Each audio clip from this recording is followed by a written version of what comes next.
Hello children, how are you? I hope you all are fit and fine. Children, आज मैं आपको आपकी Hindi literature book से रहीम के दोहे पाठ 13 पढ़ाऊंगी और उसके अर्थ भी समझाऊंगी। आप लोगों ने रहीम दास जी, कबीर दास, तुलसीदास इन सबके नाम तो सुने होंगे। इन लोगों ने बहुत सुंदर सुंदर दोहे पद रचनाएं करी हैं जो कि हमारे शास्त्रों में दिखाई देती हैं। बहुत सुंदर सुंदर इनकी रचनाएं भी हैं जो रहीमदास जी ने लिखी हैं।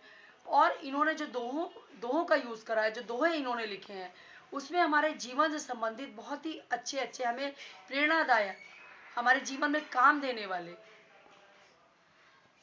दोहे लिखे हैं जिनके की अर्थ हम लोग समझेंगे आज।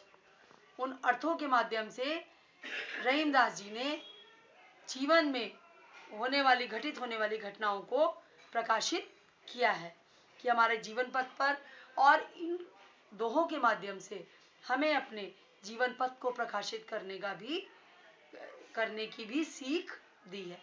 तो चलिए हम लोग स्टार्ट करते हैं रहीमदास जी के दोहे part 13। So all of you open your book, page number 76। पहला दोहा देखिए। जो रहीम उत्तम प्रकृति का करी सकत कुसंग, चंदन विश्व व्यापत नहीं लिपटे रहत भुजंग।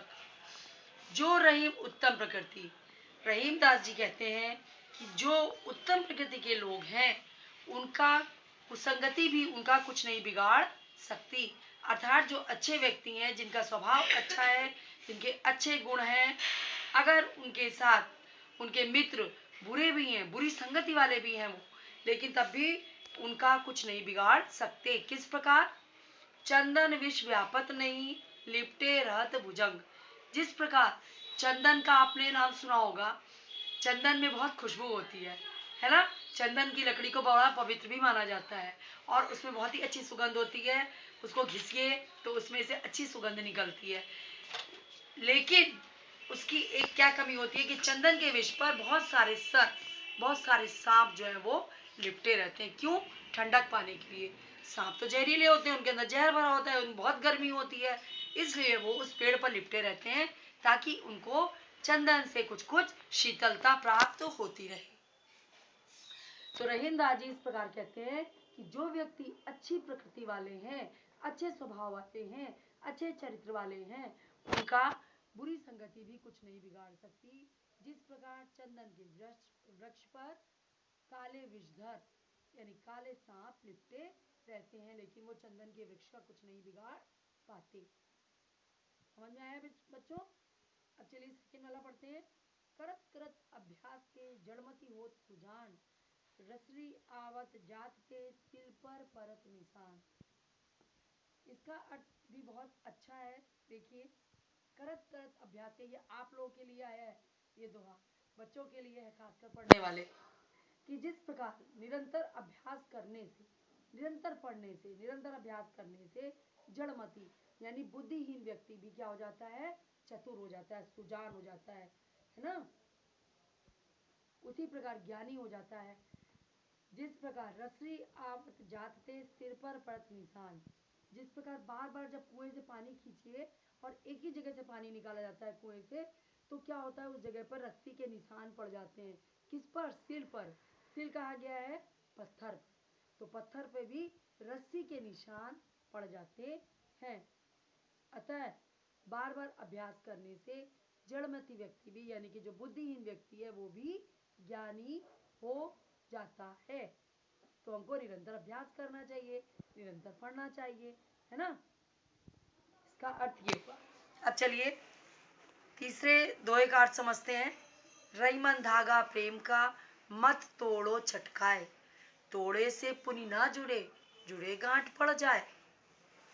रहीमदास जी कहते हैं कि हे मनुष्यों, जो रईमन धागा, जो धागा है वो प्रेम का बार बार नहीं तोड़ना चाहिए। जैसे कि जब कभी हम कोई माला गूंथ रहे हैं, मान लीजिए, है ना, माला बना रहे हैं या कुछ भी काम कर रहे हैं और धागा बीच में टूट गया है, तो अब धागा अपने आप तो जुड़ेगा नहीं। जब आप जोड़ोगे कैसे? जब उसमें गांठ लगाओगे। बिना गांठ के धागा जुड़ेगा ही नहीं।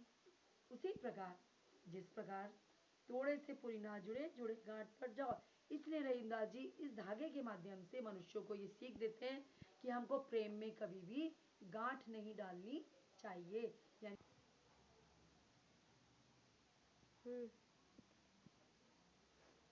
तो गांठ पड़ जाती है।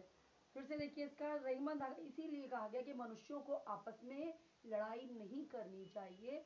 अगर लड़ाई कभी मनमुटाव हो जाता है आपस में दो लोगों में या दो मित्रों में, मान लीजिए आपस में मनमुटाव हो गया, तो क्या होता है, हमारी लड़ाई हो गई, झगड़ा हो गया, हमारे मन में गांठ पड़ गई, नहीं ये व्यक्ति अच्छा नहीं है, इसने मेरे साथ ऐसा करा था।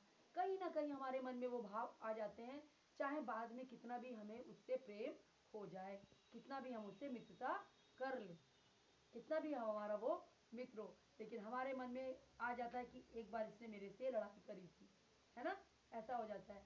इसलिए कहा जाता है कि रहीमन धागा प्रेम का मत तोड़ो चटका है। इसलिए कभी भी आपस में लड़ाई झगड़ा नहीं करना चाहिए, प्रेम से रहना चाहिए, क्योंकि जिस प्रकार धागे को जोड़ा नहीं जा सकता और अगर जोड़ते हैं तो क्या हो जाता है, गांठ पड़ जाती है, बिना गांठ के धागे को जोड़ नहीं सकते। अब देखते हैं इसके बाद नेक्स्ट दो को, रहीमन देख बड़ेन को लघु न दीजिए डार, जहाँ काम आवे सुई कहा करे तरवार को। रहीमन देख बड़ेन को लघु न दीजिए डार, जहाँ काम आवे सुई कहा करे तरीवारी। इसलिए कहा गया है कि कभी कभी क्या होता है, जहाँ बड़ी चीजें होती हैं, बड़े बड़े लोग होते हैं, उनसे काम नहीं बनता है, छोटे लोगों से ही काम बनता है ना। तो क्या होना चाहिए कि कहीं कहीं पर ऐसा, और कभी ऐसा होता है जिस प्रकार जो सुई है, सुई से बहुत काम हो जाते हैं, लेकिन वहाँ पे तलवार काम नहीं करती। तलवार कितनी लंबी चौड़ी होती है लेकिन तलवार काम नहीं करती है। लेकिन सुई एक छोटी सी चीज है, उससे हमारा क्या काम हो जाता है, अगर कोई चीज फट गई है तो वो सिल जाती है, अगर कोई कपड़ा अलग हो गया है, कट गया है, तो उसको सिल लिया जाता है, तो वहां पर तलवार का काम नहीं होता है। उसी प्रकार जैसे देख बड़े को, बड़े लोगों को देखकर ऐसा नहीं करना चाहिए कि लघु लोगों को यानी छोटे लोगों को हमको छोड़ देना नहीं चाहिए, त्याग देना नहीं चाहिए। हम सोचे कि केवल हम तो बड़े बड़े आदमियों से ही अपना संपर्क बनाएंगे, बड़े धनवान लोगों से ही अपना मतलब रखेंगे, नहीं, कभी कभी छोटे लोग जो निर्धन व्यक्ति भी हैं उनसे भी हमको काम हो जाता है। अब हमारे जो काम करने वाले घर में हमारे हेल्पर्स होते हैं, झाड़ू पोछे वाली हैं, बर्तन वाली हैं, सब छोटे लोग हैं, लेकिन इनसे हमारा बहुत काम हो जाता है, ये हमारे बहुत काम आती हैं, है ना। और हम चाहें कि बड़े बड़े लोगों को बुला लें, भैया उनसे आया कर कहते झाड़ू कर दें, क्या वो झाड़ू करेंगी, क्या वो बर्तन मांजेंगी, नहीं। इसलिए जहाँ पर छोटे लोगों का काम होता है, छोटे लोगों से काम लेना चाहिए, बड़ों को देखकर छोटों को नहीं छोड़ना चाहिए। जिस प्रकार की सुई जहाँ काम आती है वहां पर तलवार का काम नहीं है, भले ही तलवार कितनी बड़ी है ना। चलिए अब लास्ट वाला पढ़ते हैं, रहीमन निज मन की व्यथा मन ही राखो गोए, सुनी अठिलइये लो सुनी अठिलये लोग सब बाट न ले हैं कोई। क्या कहा गया है, रहीमदास जी क्या कहते हैं, निज मन की व्यथा, यानी निज माने अपने, मन माने वन, व्यथा माने दुख, अपने मन के दुख को हमको किसी दूसरे के सामने प्रकट नहीं करना चाहिए, अर्थात उसको मन में ही रखना चाहिए, क्योंकि दूसरे लोग हमारा दुख सुन, दूसरे लोग सुनकर इठलाते हैं, अर्थात उनको हंसी आती है, खुश होते हैं हमारे ऊपर, अच्छा इसको ये दुख है, इसको ये कष्ट है, हाँ अच्छा मजा आ रहा है बड़ा। कुछ लोग ऐसे होते हैं, कभी कभी क्या होता है, देखो कोई आपस में दो फ्रेंड होते हैं, आप लोग भी देखते होंगे कभी क्लास में, किसी का कोई चीज गलत हो गया, गलत आंसर दे दिया, मैम ने उसको डांट दिया, तो बड़ी मजा आती है, हाँ मजा आया इसको डांट पड़ी, ऐसा हम लोग भी मन में सोचते हैं ना। तो इसी प्रकार अगर हम अपने दुख को किसी दूसरे के सामने प्रकट करेंगे तो कोई उस दुख को बांटेगा नहीं, बल्कि हम पर हंसेगा, हंसी उड़ाएगा। इसलिए क्या है, सुनी अठलइये, अठलइये माने इठलाना, यानी इतराएंगे, इतराना, कि हमारे दुख को सुनकर वो लोग इतराएंगे, और बांट न ले कोई, यानी कोई दूसरा बांट नहीं लेगा। इस प्रकार गोय माने होता है छुपाना, यानी रहीमन निज मन के, हमें अपने मन के दुख को अपने मन में ही छुपा के रखना चाहिए, दूसरों से बांटना नहीं चाहिए, क्योंकि दूसरे लोग सुनकर उसको इतराएंगे या इठलाएंगे, है ना। अर्थ समझ में आया सबको, आई होप सबको समझ में आया होगा।